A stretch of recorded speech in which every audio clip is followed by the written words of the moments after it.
back in the late 70s, early 80s, people started coming together because they themselves were experiencing a great deal of trauma and harm in the typical generic kind of service system that existed in terms of public mental health services. Back then, there were laws that were created and ultimately adopted to help protect people with mental illness and substance use disorder within institutions and externally within the community. And people started recognizing together that we could work together and create a nationwide network that could really help inform what we were doing in terms of systems change, but also what individuals could do at a very basic level in the community, in any community in the nation. And that was by using mutual support and peer support, encouraging people to organize locally. And those small support groups really became kind of part of the fabric that created the peer movement. This is pre-Zoom. We had calls once a month that were coordinated by one of the founders of the mental health peer movement. Her name was Judy Chamberlain, and she actually wrote a book called On Our Own: Patient-Controlled Alternatives, and it's still available all these years later. Anyhow, Judy was working at Boston University, and she had the ability to organize these nationwide calls. And I was living in Washington State at the time, so very early in the morning, Washington State time, I would lay in bed with the telephone up to my ear. And there were these people talking from all over the country, and it was extraordinarily well organized and way ahead of the game, like California, New York, and New Jersey, Philadelphia, Pennsylvania, a little bit in Oregon. It was really, it wasn't a sincere inspiration. There were a couple of bills that were crafted at the national level. One was the State Mental Health Planning Act, which creates the Behavioral Health Advisory Board mid-1980s, and the Protection and Advocacy Act for people with mental illness was created as well, and that created disability rights programs were pivotal because included in the legislation was requirements that the advisory board have 50% peers on the board, and it was in statute. I love your story of being on that phone call early morning and realizing like you're finding your voice. You're like, oh my goodness, this is a purpose I have, and I can make such a difference if I use my voice and my experience. So it's a good visual to remember like back how far you've been in this and how dedicated you've been the whole time. And Yeah. so It has been, one never does that alone, obviously. It was clear that Judy started the game and kicked us off with these calls, but it was really other people and the power of working together. Because once I hung up the phone that day, I realized I've got work to do. I need to bring people together, include them, and encourage them, and invite them to be on the call with me. And so all of those things is really about working together and identifying other people like myself that I would really love to work with. And that obviously has been replicated in Washington State now with the development of your organization, the development of other organizations, of people coming together and finding commonality and going for it like you all are doing, which is really inspiring. And in a way, that's why I appreciate being invited to have gone to a couple of your events in the past, to know some of the people that are involved and really appreciate them and their outwardness and their engagement. All of that is really so important and so inspiring. I'm just really happy that you all have become your camping out activities. The wellness camp and all that. Yeah. All of those things, in terms of the movement too, we used to meet, originally people met at campgrounds. I wasn't back then, but shortly thereafter we became funded, and then people organized conferences at college campuses. And so I've actually been to those conferences when we were in dormitories. Nice. Much cheaper than the hotels. Yes. And I also loved when you, I'm sorry.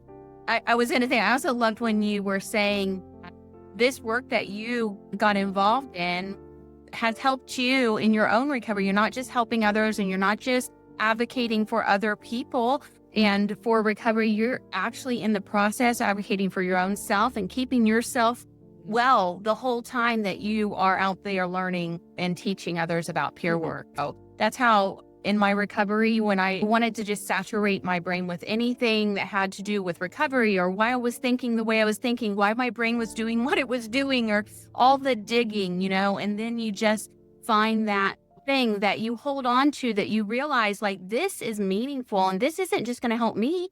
Like, if I dig into this, I can help others. And you've done that for so long, and you've really paved that way for people like me who are so new into it compared to others. Let me say, without comparing at all, I had, and this is separate from the role of peers and what we're talking about today, but in the midst of all of that, I had several hospitalizations just related to my own path of recovery. And again, I don't need to go there, but I want to let you know so much of it has helped me with my own recovery, but things then do happen. When I did have a bump in the road, I had a personal crisis at one point. But the last time that I had a mental health issues was a couple of years ago, when I had a medication change, and it kicked me into psychosis that actually did event. Obviously, I was able to get help that I needed, but I did have some experiences where I was still working in the field, but I had an issue. But what it did teach me, I was able to ask for a peer support specialist, and they actually did come to the emergency room and work with me. They provided me with the cell phone. I needed a phone because I had thrown mine out the window. They put me in touch with those things I needed in order to have a smooth discharge. They met with me every day until I was ready to leave. They were a bridge between me and the social worker at the hospital that was dealing with how to get me out. All of those things actually had a lot to do with the peer movement. I looked for a peer specialist, and that really helped. Recovery is an ongoing journey. And the other piece you named too in the earlier part was, I remember just early on in my own recovery movement, there's this huge web of humans that I can relate to.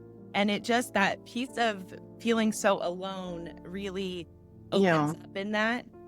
And I still, to this day, when I'm working with somebody outside of the system, I start to tell people, oh, there's this movement of consumers or peers. And I start to talk about what that is. And people don't really realize how big it is and how much impact it's had. That's right. And people don't necessarily have to talk about it. I think many of us are role models just by doing what we're doing. I used to say that the minute I open my eyes when the alarm clock goes off, I'm fighting stigma. I don't even have to get out of bed. I know that because I wake up and I'm alert, I'm able to think about, just be able to actually think and have an opportunity to be in the community, then I'm fighting stigma. I'm fighting against those folks out there that don't think that we have a right to be in the community, or they're afraid of us, or we need to be in jail on farms, like they're talking about in other places. But that's what brings us together, is that strength that we can move forward and that we have to really move forward. I do have to say, to be honest with you, that everything is not all roses and whipped cream or whatever.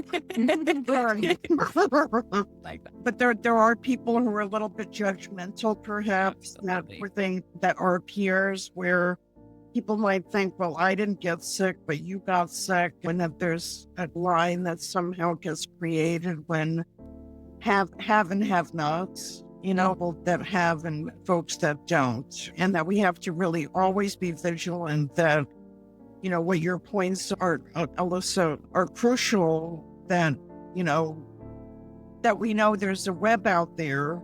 But we have to realize, too, that there are people who may not necessarily understand, even if they're peers themselves. We have to, without, develop boundaries, really, but we really have to know that people that do understand and some that don't, and that we have to just continue to go forward no matter what.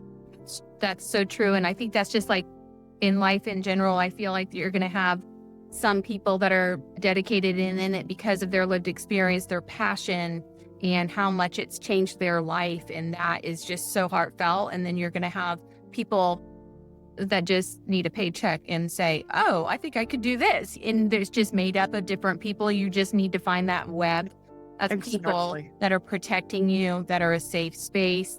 And it all filters out, right? It all- Right. And we're only, and that's what drew me to PEP. First of all, PEP is a model that is very grassroots. That's what originally attracted me to it. And then your social media plays into that as well, with both the design of the communications that are used and the spirit with which they're developed. And I would just want to compliment you, Day, on the work that you've done around all of the social media that I've seen. Is just very embracing, very community oriented, very local and grassroots. And all of that we mustn't forget. And it brought me back to sort of the original PR movement that I knew. And so more power to you, really. It's been We a have an pleasure. amazing team. We just got, I don't know. I'm just like, I'm so fortunate. I'm getting to do something I absolutely love to do all the way around. And then we've got Exactly. who helps us with getting that social media stuff out there, and we just work Yeah. together really well. So it's just it's a passion project. Yeah, that's been awesome. I think we'll just drop this in. Yeah, it's been really fun. We, as a grassroots organization with this really gentle and organic growth, something that we've been diving into is how do we bring the peer ethics and considerations into organizational health? And so we've been moving ourselves into a shared leadership model. And we've got an amazing group of 5 of us that are really helping guide and steward that work together, bringing empowerment to everybody's voice and really drawing from the greater community to help lead. Where are we going? What do we need to do? And as this conversation's also kind of, I think we'll start wrapping it up, but we've got, like you said in the beginning, peer is such a word that it's hard to define, and we keep trying to do it. And I'm naming that we have the working peers, this large workforce that has been undergoing a huge change this last year and going into the next couple years, as well as the consumers and those with lived experience outside of any type of workforce. And I feel like Peers Empower Peers has kind of been a bridge for that. And our community is made up, our board is made up, and our team is made up of people both working in the field as well as not working in the field. So I think that this just awareness of how broad the term peer is, and that there really are these pieces that we're merging together, and the importance of the system piece work, because it helps us spread and make movements with advocacy and system changes, as well as continuing to stay connected to the roots of the movement and those that are with lived experience. There are other models that you could look to that are doing the same thing, by the way. So love it. Maybe in other places, but the Peer Apocalypse, which is actually the name of the conference, but the people that are planning it, they're with what's called the Peer Company. They renamed. They were the Mental Health Association of Oregon or something like that, and now they've rebranded and they're called the Peer Company. And they're running Peer Apocalypse along with a huge number of other things. And I bring them up because they're in the hundreds. Their staff are huge, but regardless dig of into that, their emails about that. I think the main point about that is that they're large, but they've maintained crystal clear vision and ethics and kind of grassroots nature to what they're doing. I know of them because I lived in Oregon, and I now worked with many of the people that are working with the Peer Company. There are a lot of new people too that I've never met, but I was in Oregon for 7 or 8 years. I still keep in touch with portions of the Peer community because it's a big group now. I went to a couple of their Peer Apocalypse conferences many years ago.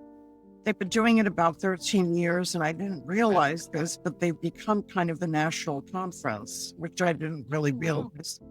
I had stopped attending, but I'm actually going this year. They invited me to keynote. I'm one of several people. They have multiple keynotes, but I'm going to moderate a panel too, which I really enjoy. It's a brief keynote with moderating a national panel. So I'm very excited about that piece of it. Awesome. Exciting.